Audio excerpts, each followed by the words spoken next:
Good morning दोस्तों। आज अपन पढ़ेंगे पी प्रकार के अर्धचालक क्या होता है, इसकी परिभाषा क्या होती है। एक अपने पास एक चतुष्कोणीय सिलिकॉन का एक क्रिस्टल दे रखा है। उसके अंदर यदि अपन त्रिस्कोणीय एल्युमिनियम की अशुद्धि मिलाते हैं तो उस एक इलेक्ट्रॉन की कमी को इलेक्ट्रॉन न्यून बंध या छिद्र का निर्माण होता है। वह छिद्र बनता है, वह छिद्र विद्युत धारा के प्रवाह के लिए उत्तरदायी होता है। इस प्रकार के अर्धचालक को पी प्रकार का अर्धचालक कहते हैं। जैसे पी प्रकार के अर्धचालक में सिलिकॉन का एक क्रिस्टल होता है। सिलिकॉन खुद चतुष्कोणीय यौगिक है, तो इसके अंदर एक 3 संयोजी एल्युमिनियम के यौगिक की अशुद्धि मिलाते हैं तो सिलिकॉन की 3 संयोजकता तो एल्युमिनियम ग्रहण कर लेता है, बाकी एक संयोजकता की कमी होती है। उस कमी को न्यून बंध या छिद्र कहते हैं। जब उस इलेक्ट्रॉन की कमी होती है, उस कमी को न्यून बंध या छिद्र कहते हैं। तो इस प्रकार का जो क्रिस्टल होता है उसके अंदर वह न्यून बंध छिद्र होता है। वह छिद्र विद्युत धारा के प्रवाह के लिए उत्तरदायी होता है। इस प्रकार के अर्धचालक को पी प्रकार का अर्धचालक कहते हैं। जैसे इसकी परिभाषा लिखो कि यदि सिलिकॉन चतुष्कोणीय यौगिक में त्रिस्कोणीय यौगिक एल्युमिनियम की अशुद्धि के रूप में मिलाया जाए तो न्यून बंध या छिद्र का निर्माण होता है। यह छिद्र विद्युत धारा के प्रवाह के लिए उत्तरदायी होता है। इस प्रकार के बने अर्धचालक को पी प्रकार का अर्धचालक कहते हैं। अब देखना आगे वाला टॉपिक कि टॉर्सों के चुंबकीय गुण क्या होते हैं। टॉर्सों में चुंबकीय गुणों की उत्पत्ति इलेक्ट्रॉन के कारण होती है। टॉर्स के अंदर चुंबकीय गुण कौन कौन से होते हैं, उसकी उत्पत्ति इलेक्ट्रॉन के कारण होती है। कि प्रत्येक इलेक्ट्रॉन एक चुंबक के समान व्यवहार करता है। टॉर्सों में चुंबकीय गुणों की उत्पत्ति इलेक्ट्रॉन के कारण उत्पन्न होती है। प्रत्येक इलेक्ट्रॉन एक चुंबक के समान व्यवहार करता है। इलेक्ट्रॉन 2 प्रकार की गति करता है, एक कक्षीय गति होती है और एक चक्रण गति होती है। इलेक्ट्रॉन 2 प्रकार की गति करते हैं। नाभिक के चारों ओर होने वाली गति को कक्षीय गति कहते हैं और स्वयं के अक्ष पर होने वाली गति को चक्रण कहते हैं। इलेक्ट्रॉन 2 प्रकार की गति करता है। नाभिक के चारों ओर की गति को कक्षीय गति कहते हैं और स्वयं के अक्ष पर होने वाली गति को चक्रण गति कहते हैं। उपयुक्त दोनों गतियों के कारण इलेक्ट्रॉन क्रमशः कक्षीय चुंबकीय आघूर्ण और चक्रण चुंबकीय आघूर्ण से संयुक्त रहता है और इस चुंबकीय आघूर्ण को बोर मैग्नेट्रॉन इकाई या म्यू बी से मापा जाता है। मतलब चुंबकीय आघूर्ण की मापक इकाई क्या होती है, बोर मैग्नेट्रॉन इकाई होती है इसकी। और जो चुंबकीय आघूर्ण की गतियाँ होती है वो इलेक्ट्रॉन में क्रमशः कक्षीय चुंबकीय आघूर्ण और चक्रण चुंबकीय आघूर्ण से संयुक्त रहती हैं, तो इसको बोर मैग्नेट्रॉन इकाई के अंदर मापा जाता है। एक बोर मैग्नेट्रॉन इकाई का मान होता है 9.27 × 10⁻⁻24 एम्पेयर मीटर स्क्वायर। ये इसकी एक बोर मैग्नेट्रॉन इकाई का मान होता है 9.27 × 10⁻⁻24 एम्पेयर मीटर स्क्वायर। तो अपन ने इसमें पढ़ा है कि एक तो पी प्रकार का अर्धचालक क्या होता है। एक सिलिकॉन का एक क्रिस्टल है चतुष्कोणीय सिलिकॉन का, उसमें 3 संयोजी एल्युमिनियम का एक यौगिक मिलाते हैं अशुद्धि के रूप में, तो उसकी एक संयोजकता की जगह न्यून बंध या छिद्र का निर्माण होता है। जो न्यून बंध या छिद्र विद्युत धारा के प्रवाह के लिए उत्तरदायी होता है, इसको पी प्रकार का अर्धचालक कहते हैं। टॉर्सों में चुंबकीय गुण इलेक्ट्रॉन के कारण होता है और प्रत्येक इलेक्ट्रॉन चुंबक के समान व्यवहार करता है। इसमें कक्षीय और चक्रण गति होती है। इसकी मापक इकाई बोर मैग्नेट्रॉन है। अब चुंबकीय गुण देखेंगे। जैसे अपन चुंबकीय गुण पढ़ रहे थे। अब चुंबकीय गुण के आगे देखो कुछ तुम कि इस चुंबकीय आघूर्ण का परिमाण बहुत कम होता है। चुंबकीय आघूर्ण का परिमाण बहुत कम होता है। चुंबकीय गुणों के आधार पर ठोसों को 5 भागों में बांटा गया है। चुंबकीय आघूर्ण का परिमाण बहुत कम होता है और चुंबकीय गुणों के आधार पर ठोसों को 5 भागों में बांटा गया है। उन 5 भागों को भी 2 तरीके से बांटा गया है। एक होता है इलेक्ट्रॉन के आधार पर, एक होता है डोमेन के आधार पर। तो 5 प्रकार के होते हैं: अनुचुंबकीय ठोस, प्रतिचुंबकीय ठोस, लो चुंबकीय ठोस, फेरी चुंबकीय ठोस और प्रतिलो चुंबकीय ठोस।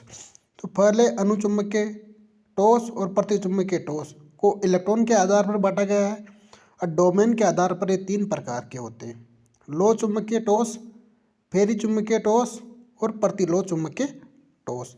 तो पहला वाला प्रकार होता है इलेक्ट्रॉन के आधार पर। इलेक्ट्रॉन के आधार पर ठोस 2 प्रकार के होते हैं: अनुचुंबकीय ठोस और प्रतिचुंबकीय ठोस।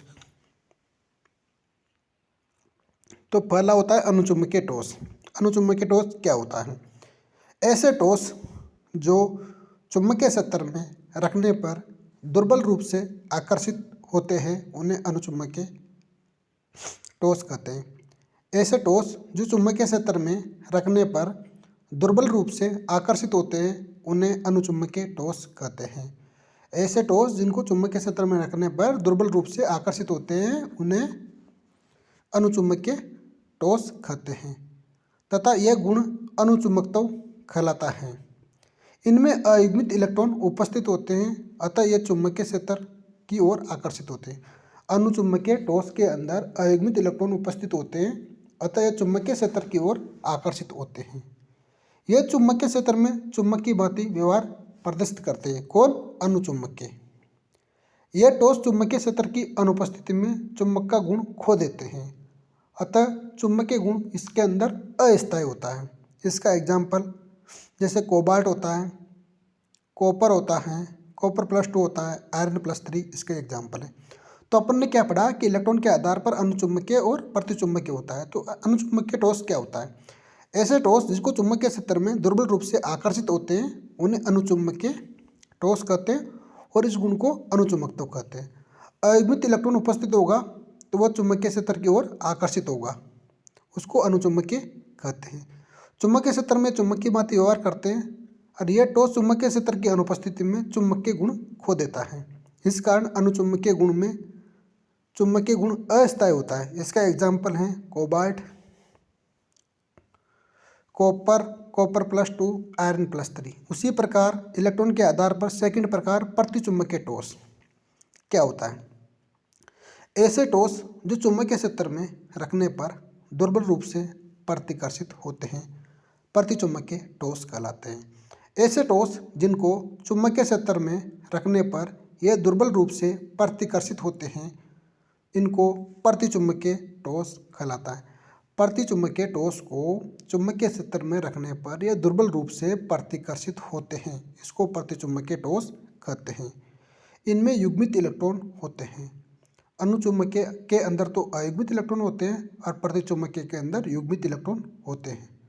अतः एक इलेक्ट्रॉन द्वारा उत्पन्न चुंबकीय आघूर्ण का प्रभाव विपरीत चक्रण वाले दूसरे इलेक्ट्रॉन द्वारा उत्पन्न चुंबकीय आघूर्ण से निरस्त हो जाते हैं। यह गुण प्रतिचुंबकत्व कहलाता है। आपने क्या पढ़ा कि ऐसे ठोस जो चुंबकीय क्षेत्र में दुर्बल रूप से प्रतिकर्षित होते हैं, ऐसे ठोस जो चुंबकीय क्षेत्र में दुर्बल रूप से प्रतिकर्षित होते हैं उनको प्रतिचुंबकीय कहते हैं।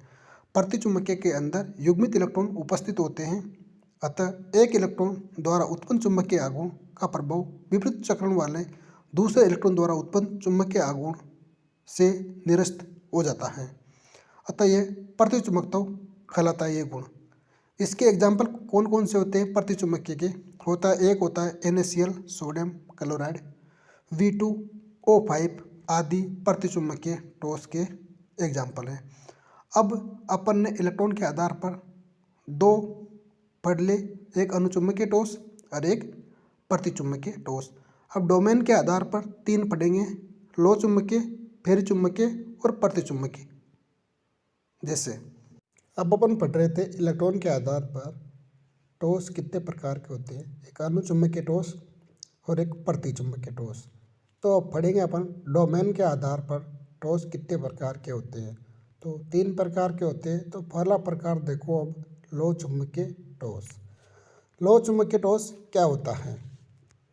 ऐसे ठोस जो चुंबकीय क्षेत्र में रखने पर प्रबल रूप से आकर्षित होते हैं लोह चुंबकीय ठोस कहलाते हैं। ऐसे ठोस जो चुंबकीय क्षेत्र में रखने पर प्रबल रूप से आकर्षित होते हैं लोह चुंबकीय ठोस कहलाते हैं तथा इनका ये गुण लोह चुंबकत्व कहलाता है। और ऐसे ठोस जिनको चुंबकीय क्षेत्र में रखेंगे तो प्रबल रूप से आकर्षित होते हैं तथा ये गुण उसका लोह चुंबकत्व कहलाता है।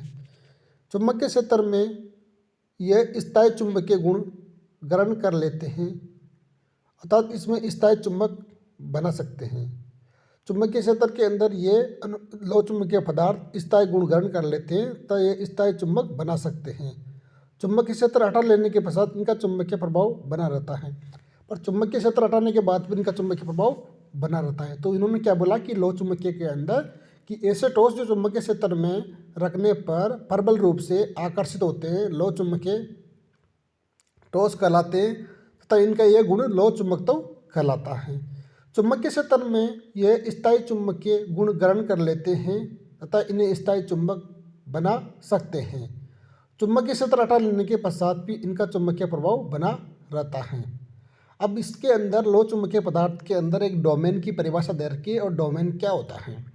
इसके अंदर चुंबकीय क्षेत्र अलग अलग दिशाओं के अंदर जा रहा है तो इसको डोमेन अनुपस्थिति के अंदर और एक चुंबकीय क्षेत्र उपस्थिति के आधार पर, तो ये डोमेन का डायग्राम बनाया गया है कि ठोस अवस्था में लोह चुंबकीय पदार्थों के धातु आयन छोटे छोटे खंडों में एक साथ समूहित हो जाते हैं, इन्हें डोमेन कहते हैं। ठोस अवस्था में लोह चुंबकीय पदार्थों के धातु आयन छोटे छोटे खंडों में एक साथ समूहित हो जाते हैं, इन्हें डोमेन कहते हैं। प्रत्येक डोमेन एक छोटे चुंबक की भांति व्यवहार करता है। चुंबकीय क्षेत्र की अनुपस्थिति में ठोस में अनियमित रूप से अभिन्यसित रहते हैं अर्थात इनका चुंबकीय आघूर्ण निरस्त हो जाता है, परंतु चुंबकीय क्षेत्र की उपस्थिति में सभी डोमेन चुंबकीय क्षेत्र की दिशा में अभिविन्यसित हो जाते हैं, प्रबल चुंबकीय क्षेत्र उत्पन्न करते हैं। उदाहरण लोहा और निकल। अपन ने कह सका कि ठोस अवस्था में लोह चुंबकीय पदार्थ के धातु आयन छोटे छोटे खंडों में एक साथ समूहित हो जाते हैं। लोह चुंबकीय पदार्थ में के धातु आयन छोटे छोटे खंडों में एक साथ समूहित हो जाते हैं, इन्हें डोमेन कहते हैं। ठोस अवस्था में लोह चुंबकीय पदार्थ छोटे छोटे खंडों के अंदर व्यवस्थित है, इसको डोमेन कहते हैं। प्रत्येक डोमेन एक छोटे चुंबक की भांति व्यवहार कर रहे हैं। चुंबकीय क्षेत्र की अनुपस्थिति में ठोस में अनियमित रूप से अभिन्यस्त रहते हैं। चुंबकीय क्षेत्र की अनुपस्थिति के अंदर तो अभिन्यस्त रहते हैं और इनका चुंबकीय आघूर्ण निरस्त हो जाता है, परंतु चुंबकीय क्षेत्र की उपस्थिति में सभी डोमेन चुंबकीय क्षेत्र की दिशा में अभिन्यसित हो जाते हैं और प्रबल चुंबकीय क्षेत्र उत्पन्न करते हैं। उदाहरण लोहा और निकल। उसी प्रकार प्रतिलोह चुंबकीय ये विपरीत दिशा के अंदर व्यवस्थित होते हैं तो एक दूसरे को निरस्त कर देते हैं। इन ठोसों की संरचना लोह चुंबकीय ठोसों के समान ही होती, प्रतिचुंबकीय की लोह चुंबकीय के समान ही होती हैं अर्थात अयुग्मित इलेक्ट्रॉन उपस्थित होते हैं। प्रतिलोह चुंबकीय के अंदर अयुग्मित इलेक्ट्रॉन उपस्थित होते हैं, परंतु इनके डोमेन एक दूसरे के विपरीत अभिन्यासित होते हैं एवं एक दूसरे के चुंबकीय आघूर्ण को निरस्त कर देते हैं। इन ठोसों का यह गुण प्रतिलोह चुंबकत्व कहलाता है। जैसे उदाहरण MnO। प्रतिलोह चुंबकीय के अंदर एक दूसरे को विपरीत दिशा के अंदर होते हैं। ये इसके अंदर बता रखा है कि इन ठोसों की संरचना लोह चुंबकीय ठोसों के समान ही होती। किसकी? प्रतिलोह चुंबकीय ठोस की संरचना लोह चुंबकीय ठोस के समान ही होती है अर्थात अयुग्मित इलेक्ट्रॉन उपस्थित होते हैं। किसमें? प्रतिलोह चुंबकीय के अंदर, परंतु इनके डोमेन एक दूसरे के विपरीत अभिन्यसित होते हैं एवं एक दूसरे के चुंबकीय आघूर्ण को ये निरस्त कर देते हैं, खत्म कर देते हैं। इन ठोसों का यह गुण प्रतिलोह चुंबकत्व कहलाता है। उदाहरण के लिए MnO। इसी प्रकार अपन ने पढ़ा डोमेन के आधार पर लोह चुंबकीय, प्रतिलोह चुंबकीय, अब फेरी चुंबकीय पढ़े। जैसे फेरी चुंबकीय अपन पढ़ रहे थे टॉसों के प्रकार डोमेन के आधार पर। तो पढ़ेंगे अपन फेरी चुंबकीय टॉस क्या होता है। फेरी चुंबकीय टॉस के अंदर इसे दो कण एक दिशा के अंदर, फिर दो विपरीत दिशा के अंदर, फिर दो एक दिशा के अंदर, इस प्रकार का फेरी चुंबकीय टॉस का डायग्राम बना हुआ है। अब इसके बारे में पढ़ते हैं। जिसे देखो कि इन टॉसों की संरचना लोह चुंबकीय पदार्थों के समान होती है। मतलब फेरी चुंबकीय टॉस की संरचना लोह चुंबकीय पदार्थ के समान ही होती है, परंतु डोमेन का चुंबकीय आघूर्ण एक दूसरे के विपरीत परंतु असमान होता है।